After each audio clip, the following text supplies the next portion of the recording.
the Writing Community Chat Show Advent Christmas Calendar.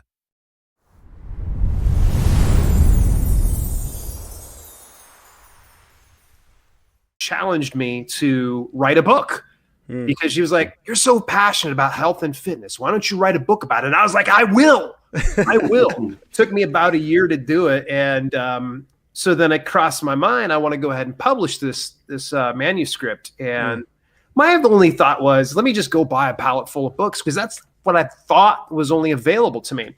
Well, when I went to a local offset printer and asked them how much it was going to run, it was like $1,200. And I come back to my wife and I was like, "Guess what? It's only going to be $1,200. And she's like, "Yeah, where are you going to get that money again?" And I was just kind of like, "From yeah." And I'm just, so I had to look for alternatives. And that's when I stumbled over CreateSpace. And you fast forward, as soon as I did finally launch that, I got like $23 and some odd cents.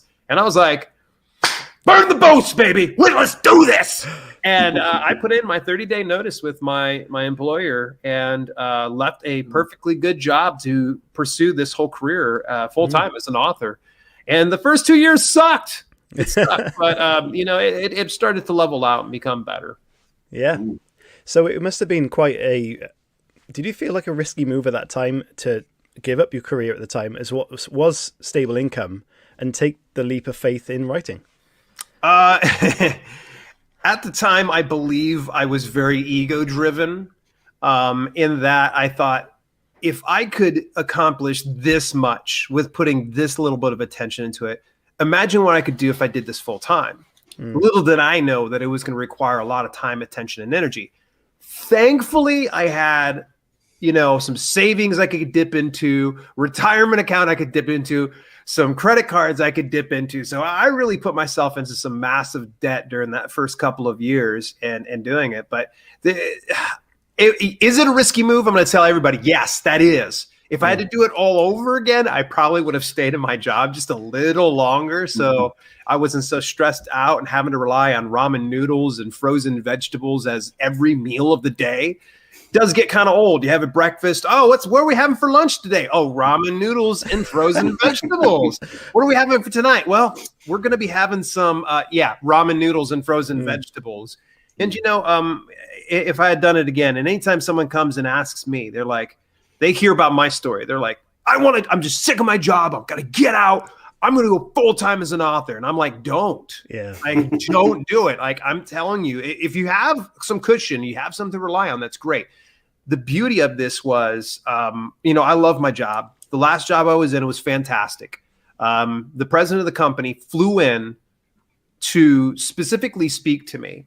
And he kind of gave me an out. He kind of so there was still that little like, hey, if I needed to get back in, I could get back in. He came and he said to me, "Hey, if things don't work out, I want you to come back to me first thing."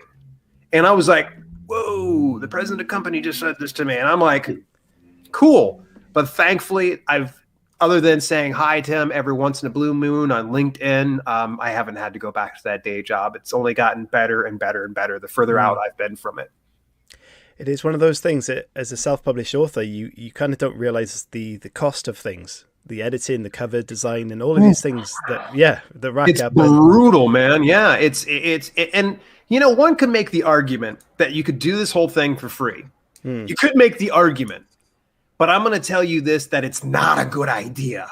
No matter how much you might think that your mom's a great editor or that your cousin's best friend's uncle's sister does great like art, 9 times out of 10, in fact 99.999% of the time, it isn't. You're going to need to invest into your author career, otherwise it's going to show and you're going to suffer for it. It does indeed. And I'm who can speak from personal experience, who's done this and did it as free, as someone who struggled with the cash at the time. And I've got great reviews. I've got a decent amount of reviews, but there are the negative reviews that I have had are down to grammar, editing issues. And the cover I look back at now, I wish I had done differently. So you can do it, as you said. So there are these things and, you rush into it. So there's a compromise, and the compromise is looking back and wishing perhaps you'd done it a different way, even if it did mean waiting a year or 2 years to do it. So I agree completely with that. So Dale, my question is, people are out there, they're probably watching this now. They're thinking, yeah, I've got this dream, I've got this manuscript, I'm ready to go. How much is too much to spend, in your opinion? Because some people could get carried away with, the dream of, if they've got a bit of that cushion that you talked about, and, they're thinking, yeah, I'm going to go all in, like Dale did. I'm going to go all in, and I'm going to put my money where my mouth is. What would your advice be to those people? You'll only know what's going to be good for you. Because there's no one size fits all when it comes to self-publishing. I can't say to anybody like, you should be done in the next 30 days, or you should be done in the next 5 years. Everybody's traveling their own path. And this is why I always try to show various options. There's a good reason why I have nearly 600 videos over on my YouTube channel, shameless plug here, that I want to present as much information to people as they possibly can so they can pick and choose what's going to work for them. Mm-hmm. So, I mean, good for instance, good friend of mine, Mark Brownless, he's actually based over UK.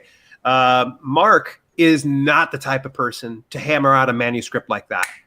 He is the type of person that's very calculated. He's very cerebral. He's got to take his time. He's got to write it out. He's got to get it to the editor. Then he's got to take his time going over all the fixes and rewriting and such.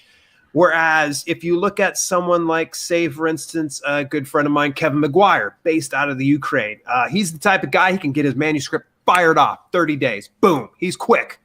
The one thing I'm just going to say, and no one should take liberties on this particular phrase, because you got to find that balance. It's done is better than perfect.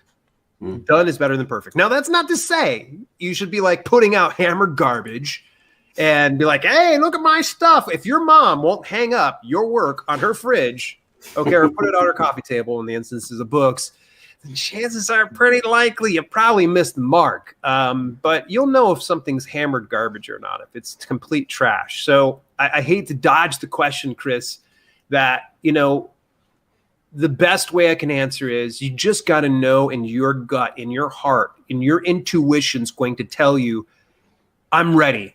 Let's do this. So if it takes you 5 years, so be it. Don't let anybody make you feel ashamed of that. If it takes you 5 days, fantastic. Go for it.